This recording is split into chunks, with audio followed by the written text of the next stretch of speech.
Alright, ça c'est quelque chose qu'on m'a beaucoup demandé. C'est le gars qui fait vous avez été des centaines à me demander. Non, non, en vrai, il y a eu, je sais pas, 3 4 personnes qui m'ont demandé, mais c'est déjà pas mal, ok? Comment avoir plus de répartie dans ses interactions sociales? La répartie, qu'est-ce que c'est?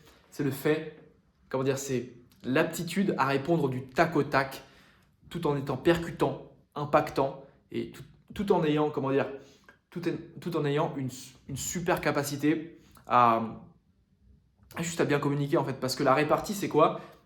C'est être un bon communicant.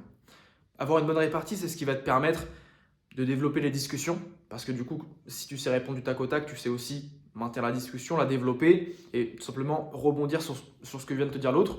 Ça va aussi te permettre d'avoir plus d'humour parce que si tu as de la répartie, tu peux aussi faire des associations. Mais en fait, tu seras juste plus créatif. Donc, dans tous les cas, si tu es timide, ou plutôt si tu veux juste développer des compétences sociales parce que tu es curieux, tu veux avoir plus de répartie. Et avant qu'on rentre dans le vif du sujet, je vais t'expliquer comment moi je l'ai développé. Et parce que du coup, c'est c'est l'exercice que je vais te donner au travers de cette vidéo. Je vais t'expliquer un peu mon histoire déjà par rapport à ça. Moi, ce qu'il faut savoir, c'est que je suis bègue à la base. Ça veut dire que je bégaye. Donc, je vais pas te faire je vais pas te faire le dessin. Quand j'étais dans une discussion, j'avais aucune répartie. Normal parce que je bégayais. Donc, juste pour parler, déjà, c'était compliqué. Alors, pour avoir de la répartie et pour pouvoir répondre à ce que, à ce que venait de me dire l'autre, donc, il faut être rapide, faut être, il faut pas bégayer. En fait, pour avoir de la répartie, il faut être, il faut être super bon en communication déjà parce que il faut choisir les bons mots, il faut choisir le bon moment. Enfin bref, tout ça, c'est ce que je me disais. Et du coup, ça me faisait extrêmement stresser parce que je me foutais la pression, je me disais que je devais parler vite, je me disais que je devais en plus choisir les bons mots. Enfin bref, beaucoup trop de pression. Sauf que j'ai compris un truc, c'est que si j'ai pas de répartie, c'est parce que je l'avais jamais travaillé auparavant. Et ça, c'est quelque chose que je veux que tu graves dans ta tête, c'est que les compétences sociales, en fait, tout ce qui a trait à la communication, tout ce qui a trait, du coup, la répartie inclus, ça se travaille. Et ça se travaille pas directement quand tu es dans le feu de l'action, donc quand tu es dans l'interaction. Si tu veux, en fait, il y a 2 étapes. La première étape, c'est celle de la préparation. C'est comme, en fait, je veux que maintenant la communication et les compétences sociales de manière globale, je veux que tu vois ça comme un sport. Il y a la préparation, donc à l'entraînement, et ensuite il y a le match. Le match, c'est ce qui va se passer. Donc là, si on continue la métaphore filée, le match, c'est quand tu vas être dans une interaction avec quelqu'un. Du coup, c'est vraiment là où tu vas mettre en application tout ce que tu auras appris durant l'entraînement, durant la préparation. Et c'est aussi là où, du coup, tu peux. En fait, paradoxalement, c'est là où tu vas pouvoir appliquer tout ce que tu as appris, mais c'est aussi le moment où tu peux le moins apprendre. Où tu peux le moins, où tu peux le moins exceller, on va dire. Et là, je sais que ça peut paraître paradoxal, mais c'est parce que l'excellence ne se trouve pas forcément dans le match, mais dans l'entraînement, dans la préparation. Je vais t'expliquer une petite histoire qui s'était passée il y a environ 2 ans, donc quand j'étais encore bègue, quand j'avais pas confiance en moi, quand j'étais timide, et j'ai réussi à modifier ma communication et donc à avoir plus de répartie grâce à un simple exercice. Et cet exercice-là, c'est l'exercice de la préparation. Je sais pas si tu t'es déjà, si tu t'es déjà un peu, genre là, mettons, là, tu sors d'une interaction sociale et tu te dis putain, mais c'est ça que j'aurais dû dire. Putain, mais j'aurais trop dû dire ça. Si j'avais dit ça, ça lui aurait fait fermer sa gueule ou tu vois, je sais pas quoi. Moi, j'avais un peu tout le temps ça. Donc, ce que j'ai fait, c'est que j'ai tout simplement commencé à écrire toutes les idées de phrases et toutes les, je vais te montrer. Tu vois, mettons là, je sortais d'un débat avec un pote, donc il y a 3 ans, et il me disait un truc par rapport à, je sais pas, parce que je crois qu'on parlait beaucoup de politique. Mais là, je vais pas parler de politique sur cette vidéo. C'est quoi? Non, je vais te donner un autre exemple. Du coup, j'avais inventé, donc j'avais en fait imaginé plusieurs scénarios si quelqu'un me manquait de respect. Donc si quelqu'un me disait, je sais pas, mettons, tu me déranges, tu vois. En fait, j'étais vraiment parti d'une phrase que moi j'entendais beaucoup, du coup en ce moment. Et là, il se trouve que à cette époque-là, j'entendais beaucoup une phrase qui se rapprochait du ouais, tu me déranges. Voilà, donc pour toi, ça peut aussi varier.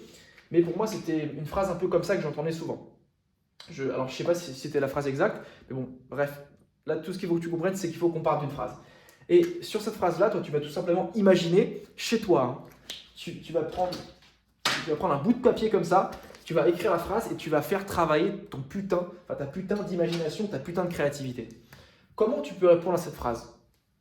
Ou juste, en fait, de manière générale, comment tu peux répondre à un manque de respect? Parce que c'est souvent là qu'on doit avoir le plus de répartie, tu vois. Parce que si tu te laisses faire, tu vas te faire bouffer, tu vas te faire marcher dessus et c'est pas ce que tu as envie qu'il se passe. Donc quand on dit tu me déranges, en vrai, qu'est-ce que tu peux répondre? Tu vois, moi, tout simplement, là, la première idée que j'ai, c'est l'exagération. Je sais pas si ça s'écrit comme ça, l'exagération. Ça marche à tous les coups, l'exagération. Si tu veux, c'est une sorte de forme de. C'est une forme de répartie d'humour qui va vraiment genre exagérer, enfin grossir les traits et du coup, comme renvoyer la balle à l'autre, tu vois. Comme si c'était du aikido et que toi tu renvoyais la force de l'autre vers lui. Bref, je ne sais pas si ça fait sens, mais ça c'est un procédé qui marche à tous les coups. Donc là, si quelqu'un te dit tu me déranges, tu peux très bien répondre à un truc du genre putain, mais même moi je me dérange, mec. Même moi, à chaque fois que je me regarde dans le miroir comme ça, je me dis mais qu'est-ce que tu me déranges? Qu'est-ce que je me dérange? Tu vois? Et en fait, quand tu vas dire ça, tu vas faire juste de l'autodérision. Et donc en fait, le mec il va se dire putain, mais en fait il se fout de ma gueule. Donc genre toi tu vas comme si tu avais un bouclier que tu vas sortir. Et c'est ça en fait l'autodérision. C'est sortir un bouclier et juste genre le renvoyer, renvoyer l'attaque à son interlocuteur. Bref. Donc ça c'est le premier procédé que moi j'adore. Mais aussi juste genre toi là dans ton écran, réfléchis un peu à ce que tu pourrais dire quand je sais pas, quand on te manque de respect. Tu peux très bien répondre. Mec, en vrai, t'as tellement d'idées. Juste genre, dis-toi que toutes les idées de phrases, toutes les phrases que tu as après du coup l'interaction, ça c'est des phrases qui peuvent pas venir parce elles sont pas encore conscientes, si tu veux. Et comme dans les interactions sociales, donc comme sur le moment M, peut-être que tu stresses, peut-être que tu sais pas vraiment quoi dire, forcément ça peut pas sortir. Or, si tu prends l'habitude, si tu prends le réflexe de tout de suite après l'interaction sociale de te dire ok, alors là tu vois j'aurais pu dire ça, tu vas tout simplement genre activer un muscle qui s'appelle la créativité et qui va te permettre durant les prochaines interactions sociales d'avoir ce réflexe de te dire ok, là je peux dire ça. Pourquoi? Parce que tu l'auras juste préparé à l'avance. En fait mec, il n'y a pas de secret. Il n'y a pas de comment dire, il n'y a pas de en fait, il n'y a pas de roi en communication, il n'y a pas de roi en répartie. Tout ce que tu penses être comment dire, être incroyable, être charismatique, tout ça c'est préparé. Tout ça, c'est des gens qui se sont entraînés. Alors, peut-être pas consciemment, parce que, genre, en fait, il y a des gens, tu vois, ça peut être leur métier. Donc, bref. Mais, genre, pense à avoir ce réflexe de te dire, ok, qu'est-ce que je peux dire dans ce moment-là? Et en fait, plus tu vas prendre ce réflexe-là, plus tu vas vraiment prendre l'habitude de te dire, en fait, de faire travailler ta créativité, de faire travailler ton imagination. Et c'est exactement pareil avec l'humour. En fait, tu vois, là, je te parlais de répartie, mais si tu veux travailler ton humour, tu peux très bien faire un truc comme ça. Tu peux genre, très bien travailler à partir d'un mot random, du genre poule. Et ensuite, genre là, tu as ce mot poule. Toi, maintenant, ce que tu vas faire, c'est commencer à imaginer des situations drôles à partir du mot poule. Et du coup, plus tu vas prendre ce réflexe-là, plus quand quelqu'un va te lancer sur un sujet, tu pourras faire des connexions, tu pourras faire des associations. Et en fait, mec, tout part de la créativité. Tout part de là. Donc là, je te donne un petit exemple con. Quelle situation drôle je peux imaginer à partir du mot poule? Là, je vais m'en imaginer 4.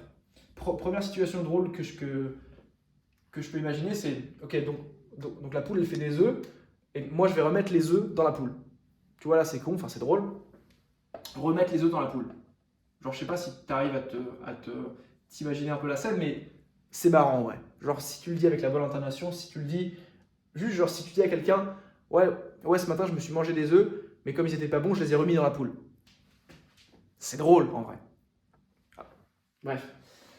Remettre les œufs dans la poule, quelque chose d'assez marrant aussi. Oh putain, le con qui rigole à ses propres blagues. Poule, qu'est-ce que tu peux imaginer aussi à partir du mot poule? Une poule qui fait du développé couché. développer poulet, tu vois. Bref, mec, en fait, tu as tellement... Tout ce que je veux te dire, c'est que la créativité, ça se travaille. L'humour, la répartie, ça se travaille en fait principalement chez toi.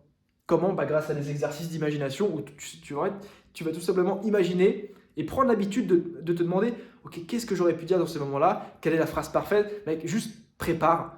Et en fait, je te dis pas de préparer à l'avance tout ce que tu dis, parce que c'est pas naturel, parce que c'est nul en fait.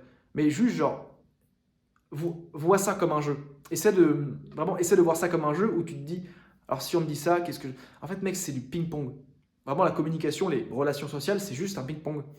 Et quand tu fais ça, déjà, ça va te permettre de choisir les bons mots. En fait, mec, tout part de la créativité. Tout part de comment tu travailles ton imagination, comment tu travailles... Bref, je pense que tu as un peu compris comment ça marche.